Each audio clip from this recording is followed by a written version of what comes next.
Bonnie Langford is here. Hello. How are you? I'm very excited to be here, Well, Graham, you because know I what? love you. You're just like an extra cup of coffee. Thank you. The energy you bring into a room with you Well, is that's phenomenal. because I bought Malcolm a box of chocolates, because I know they were his favourite. You see, Twitter, it is a very dangerous thing. Whatever you put on Twitter, people find things out. And people don't seem to understand that, do they? No, but I love it. I'm a new tweeter. Oh, are you? Yes, I've I only must been follow on you. about 4 weeks. Oh, yes, please do. I've only been on about 4 weeks. Maybe not even that, actually. One of the boys at Spamalot put me on Twitter. I was rather reluctant, but actually I am now rather obsessed. Uh-oh. How many tweets have you done? Oh, I don't know, actually. I should have a look. Quite a few. Yes. Quite a few. Apparently the some rule of them is are random. you shouldn't have more tweets than followers. Well, no, I'm all right. I've got about 3,500 followers now. Woohoo! That's quite good, isn't it? Smell Bonnie. Now, you mentioned Spamalot there, so let's mention it. Spamalot at the Playhouse Theatre in London. Yes. Now, That's your old haunt. Yes, oh God, it is. I mean, the theatre is lovely. Yes, don't it is, get us actually. wrong. If you're going to see a show, it's a lovely place to see a show. It used to be. Do you know it used to be a radio theatre? Oh yes, And back, so the, yes. the walls are padded. I'm sure that's just because we're all mental, actually, so we should actually bang our heads against the wall. But it's a beautiful theatre for the show and perfect for what is our version of Spamalot, which is very much more the pop-up version. Okay. It's not the same as the Broadway version. Okay. I mean, in obviously in its text, it is talking theatre Yes. speak text, darling. In its text, it's the same, but it's very much shorter. It's only 2 hours long. Oh, lovely. When I said shorter, I know this is radio, but I actually put my hands up as Yes. if I meant smaller. As And in I thought, height. I'm pretty sure that theatre's full size. I kind of made out that only people of my height, 5'1", can actually appear in the show. This is not true at all. It's shorter in length. It's much more compact and leaner, and the show is very much more sort of, I call it pop-up, because it's sort of very much more in the sort of review type Monty Python. Lots of people playing mad parts. And you're the Lady of the Lake. You obviously enjoy it because you did it before. I did do it before. Now, did you do it in the West End before?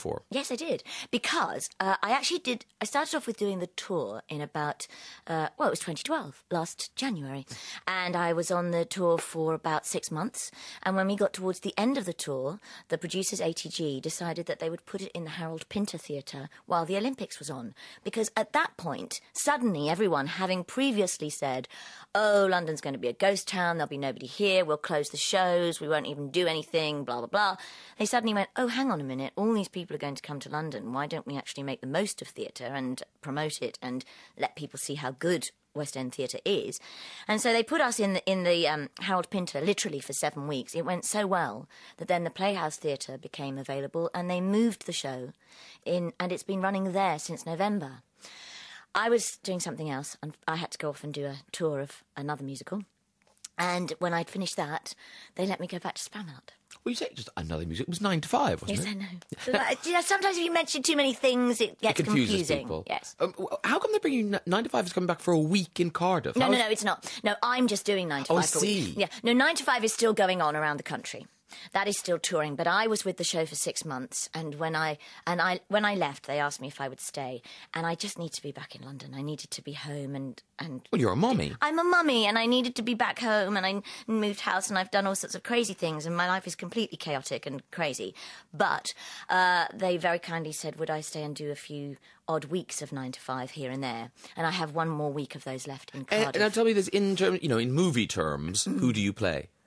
What, in 9 to 5? Yeah. Oh, I'm Roz, the office manageress. I am the snitch. But it's very strange because I'm nothing like any of the people who've ever played Roz before, either in the show or in the film. And also I have to do a rather ridiculous routine with the lovely Ben Richards and be thrown around all over the place and do things that are not very ladylike. Ooh, no, I saw it on Broadway. It's a great show. Yeah. It's a really good show. I'm surprised it's never been to the West End, has it? No, I think that's sort of a plan somewhere in the future, Yeah, but it's not. it not should. there at the moment. Now, you mentioned your daughter. Yes. There. Now, what's your name? BB. BB. Is maybe listening? BB. No. She might be, but she's actually on her way somewhere else today. Is she going to dance class? No. Is she going to singing lessons? No. Is she going to a juggling school? Oh, she's earning money. She's doing well. She's doing something else. I'm not going to tell you. She's doing something else of Is her it own, and she's performance-based? very bright. Is it performance-based? Yes, it is, isn't it? Yes, it is. Okay, she's out there doing something. Well, no, I she can't tell you had what to, she's because she's in another show somewhere else, and it's not Spamalot. Oh, but she's in an actual. You can pay and see her. Yes. What's she in? I'm not going to tell you because I'm trying to keep it secret so that she's independent. Oh, okay. You see, it's very difficult for me because I'm unbelievably proud and I want to tell everybody what she's doing, but at the same time, I do really want to protect her. What's the Langford Strahlen connection? Oh, they're my nieces. They're nieces. Strahlen, my sister, her 4 daughters are the ones that are all in different shows all over the West End and everywhere else. I have another sister called Pet, and she has her children are all very intelligent and go to university and do clever things and produce television programs. They're actually much at Christmas, don't sit in their table. Much more sensible than the rest of us, and they do proper things, and they have, proper letters after their names, not just Diva. And is your mom still alive? Is she with... Oh, yeah, she's 82. Wow, fantastic. Yeah, still teaching. And, I mean, did you have a choice when you were a child? Or were you just sent off? I did have a choice because... well, yes, I suppose I did have a choice because I just enjoyed what I did. I was useless at any kind of sport, absolutely useless, and used to try and get out of any kind of school activity as far as that was concerned. But when it came to singing and dancing, I loved it and I came alive. I was a very, very quiet child. Really? Very quiet child. Nothing like anybody would expect me to be. But if I was asked to play a role and do it properly on the stage or in an environment that was, a proper performance environment where you probably couldn't see the audience, then I was absolutely at home. Tell me this, Gypsy. Yes. Your baby June. I was, yes. Which, that's an amazing... And you did that on Broadway. I did, with Angela Lansbury. I have to tell you as well, at the Playhouse, I mentioned before we went on air, I said that when we're at the Playhouse, you know it very well, having done La Cage there. It's very small, dressing rooms are very cosy, not very glamorous, do share them with the odd mice here and there. And because we need to sort of keep ourselves jolly, in the boys' dressing room, they have this huge pillar in the middle of it, which is completely in the way. They've decided to call it the Pillar of Positivity, and they have pictures all over it of Angela Lansbury. Angela Lansbury, can't say it.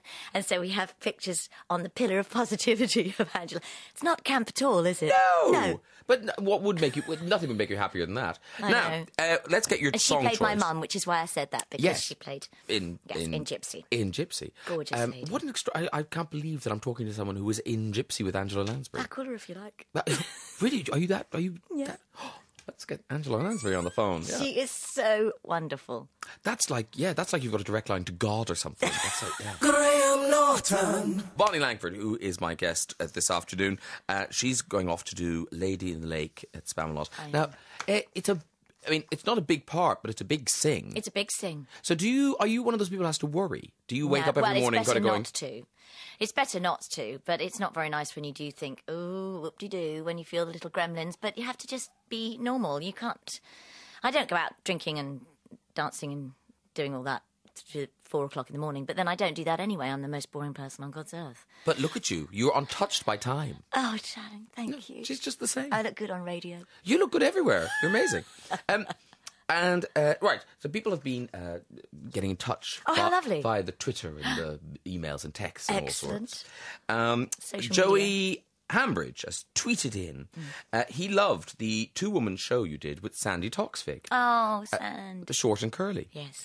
Would she ever do another one again? Oh, of course. Sandy and I are great mates. What did it entail? Well, we used to do this radio programme together on a different radio channel. Boo. And we'd been great mates for a long time. And you see, Sandy absolutely adores musical theatre. And I am really quite interested in current affairs and all sorts of other things that people wouldn't think I was. And so together, we just laugh a lot and enjoy each other's company. And Sandy is so brilliantly intelligent and has so many wonderful stories. And in a way, we did this tour because we were great mates. We tour a lot anyway, so to tour together was enjoyable and supportive. And we didn't ever do 2 shows the same. We really didn't. We had a structure, but we knew each other's stories and we knew each other's ideas, and we would just bounce off each other like we're chatting now. And often people would come and see the show and think that they were part of this conversation that 2 friends were having. And it was just a fun tour to do. We did a couple of tours. We should do one again. We really should. But she's so busy. Brenda Jackson. Yes. Brenda Jackson. She's been in touch. You know Brenda. She asks, is there one role... Oh, this is a good question. Ooh. Is there, well, let's say a role. Is there a role you played that you wished you hadn't? Oh, I like that, because it's different, because normally it's like, what role do you wish you had played? Oh, no, that's bad. There could be a minefield of information coming out here. No, not at all, because I do think that you have to do things in order to learn, if anything, not to do them again. The only thing that I would say is that I wish as a child, when I did Just William and I played Violet Elizabeth Bott, I wish I had worn a wig or something that I could take off that wasn't me, because at the time I had red curly hair. I still have red curly-ish hair. And they suggested that I just stayed as I was, which therefore is very difficult for people to then disassociate that character with me when you see that person in front of you. And so I think in that respect I would have preferred had I worn a short blonde wig, which is how Richmond Crompton, the author, described Violet Elizabeth. But, you know, you learn things as you go along, don't you? That's another thing I would say. Was that a real, as a kid, was that a real curse for a while? No, I think it was more of a curse as I was more of a teenager and an early 20s, because it wasn't that far away from me that I could say, oh, yeah, but that was my childhood. And I still have to sometimes discuss it. And of course, the thing is, you're very petite, so presumably you could play young for a long time. Yes. That's very nice, thank you. But yes, I could. And yes, so there was the only thing with that. Nowadays, well, for example, just in 9 to 5, Richard Morby, who made the wig for me, basically made me look like Cruella de Vil. It was brilliant, and it was great, because therefore it's extraordinary. People turn around and go, oh, but you're so different. I don't know that I really am, but I've got a wig on, I look different. You know, it's sort of interesting to be able to then say how much of a difference, when you look different, people therefore think you are separate to that person. I think that's important. I thought you mentioned Richard Morby. I know him too. Isn't he gorgeous? Yeah, he's fantastic. Yeah. So many famous faces. This is from Trisha Sterling in Blackpool. So many famous faces have come out of the Italia Conti stage school. Tracy Bennett, Leslie Manfield, Leslie Ash. How do you look back on your time there? And were there any other future famous names in your class? Lisa Maxwell was in my class. Oh, yes. Lena Zavaroni was in my class, of course. And yes, there have been not so much famous names, but people who have sustained in the business. Vanessa Lee Hicks, people like that. Did you do? Yes, I know Vanessa. With Vanessa, she was at school with me. I was in one of those good years. You know how sometimes in a class you think, oh yes, everyone did quite well. But it's a very strange business, isn't it? And you never know whether you're going to, just because people aren't on the stage or doing what they originally intended, doesn't necessarily mean they haven't done well. But it's an odd thing, I think, for it to be that young to be deciding what you're going to do. Do you know what I mean? Because most people would end up driving trains if they chose what they were going to do at 7. Well, yes, but isn't that nice? I mean, then you can sort of... I do think it's really lovely when a young person knows the direction they want to go in. Yeah. And I don't necessarily think they always stay in that direction as focused as they were. You know, sometimes you think, You know, sometimes you speak to people who are at drama school or whatever, and they say, oh, I only want to do films. I only want to do television. You think, well, actually, I'd just like to pay my mortgage. Yeah. So you do have to widen and broaden your horizons. But if you've got an idea of an area that you feel comfortable and enjoy being, I think that's great, because it's sad when you see young people and they just have no idea where to go. And I think that's sort of it's a much better way. Yes, I was early doing that, but hey, I didn't waste any time.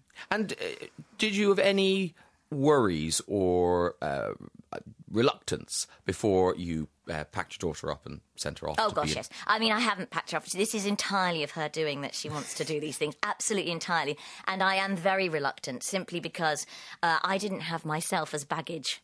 And so when I was young, I just did it because I wanted to do it, didn't know anything about it, didn't have famous parents, didn't have any of that sort of extra entourage, or as I say, baggage.